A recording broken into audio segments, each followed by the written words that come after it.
Welcome to Renton Cityscape. Hello, I'm Preeti Sridhar. It's my pleasure today to welcome Mayor Dennis Law and Deborah Needham, who's the city's Emergency Management Director. Deborah's here to tell us more about what the city is doing to be better prepared for emergencies and what you can do to be prepared for you and your loved ones. Hello, I'm Mayor Dennis Law, and with me today is Deborah Needham, who is the Director of our Emergency Management Department. Throughout the country, every day you're hearing about major disasters, and it's something that we hope will never happen here. And we don't think about it much until something does happen. And this is what Deborah's job is to try to get you to think about it before it happens so we're better prepared. So Deborah, thanks for being here. Thanks. Can you tell us a little bit about emergency management? Sure. Emergency management is really what we deal with is when disasters happen, how do we help our community organize and respond to that disaster? And it goes beyond into when we recover from disasters as well. So emergency management is really a facilitating role. We do a lot to help people get prepared. We also do a lot to help responders coordinate with one another. So police, fire, public works, community services, all those people need to work together, and we have a facilitating role in that. So why should people prepare? I mean, can a person really make a difference? One person make a difference? Absolutely. When one person prepares properly, so that they're prepared not just for 3 days, but we would like to recommend that they go beyond just 3 days of preparing themselves with food, water, and other emergency supplies, it lessens the load on our emergency responders. They can focus their efforts on people who really can't help themselves, and they can focus on where the greatest need is in the emergency. So how can a citizen learn more about how to be better prepared? We have several places that they can learn about that. Number one, we operate in conjunction with the American Red Cross and Renton Technical College. We have a partnership where we offer free emergency preparedness classes to the public so they can learn that way. They can also give us a call in our office and we can talk them through the steps they need to do to be prepared, or even send them literature if they prefer that. Okay. So the idea of the community working together really makes a lot of sense. What are we doing in Renton to get the community to work better together in the event of an emergency?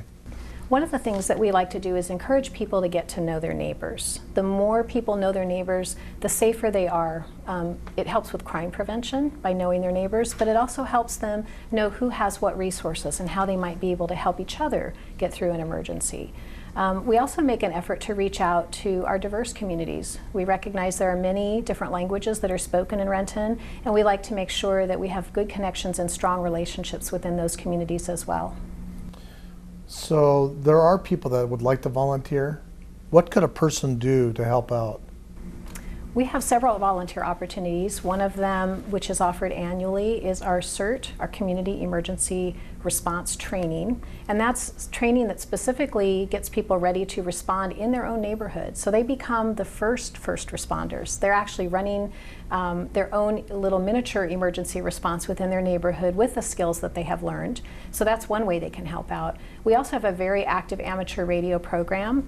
Our emergency volunteers are with the Renton Emergency Communication Service, and they provide emergency communication services for us in times of emergency when conventional communications may be limited. Great. So tell me about the Emergency Operations Center. The Emergency Operations Center is a facility that is dedicated to providing coordination to all of the emergency response as it's occurring. The Emergency Operations Center, some people think of it as a command and control center, and that's really not the correct understanding.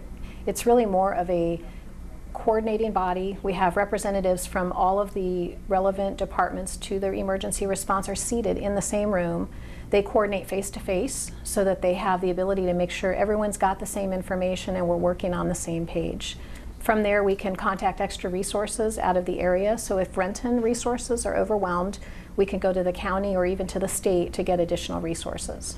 When people think about emergency response, they think about police and fire, and yet from the city perspective, we have a lot of people involved in emergency management. Can you explain how, what departments would be involved in our emergency preparedness?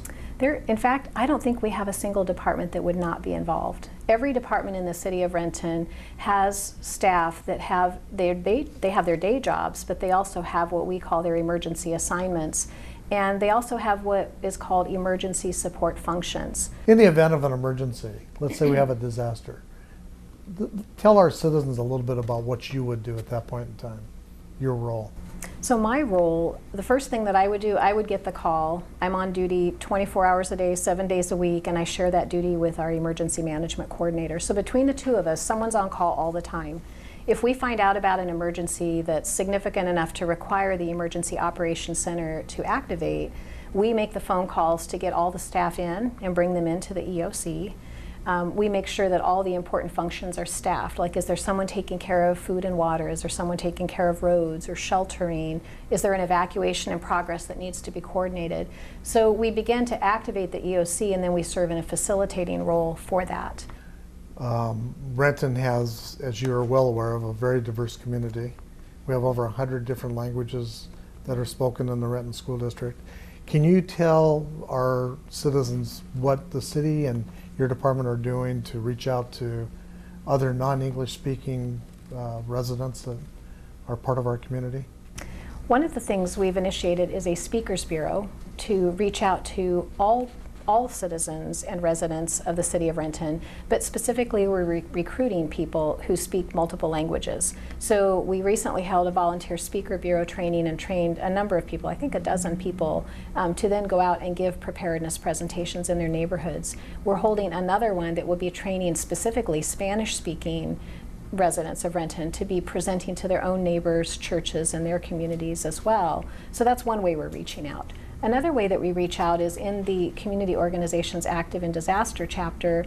We also make sure that we're constantly reaching out to organizations and asking them to participate if they have a mission specifically to serve language populations that we might not otherwise have good inroads towards. One of the things we also do to make sure everyone can hear about it is we reach out to the different media that serves various sectors of our population. So we're not limiting ourselves to just the mainstream media that you and I might listen to, but we're also reaching out to the Spanish-speaking media, etc. We have also created an emergency preparedness video, and it's available in 5 different languages. It's available on our website, or they can contact our office to get copies of that. Okay, thank you. Thanks.